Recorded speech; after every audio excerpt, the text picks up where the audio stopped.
guys, so today we're looking at my mountain bike setup. This is the Schwinn Ember full suspension.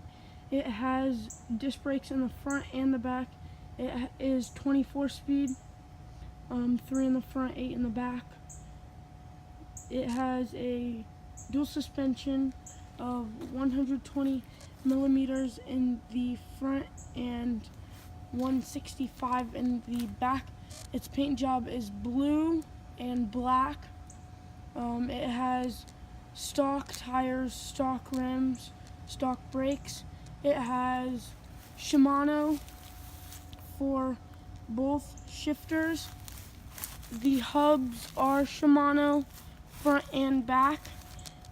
And the Fox racing helmet that I use is the Fox V1.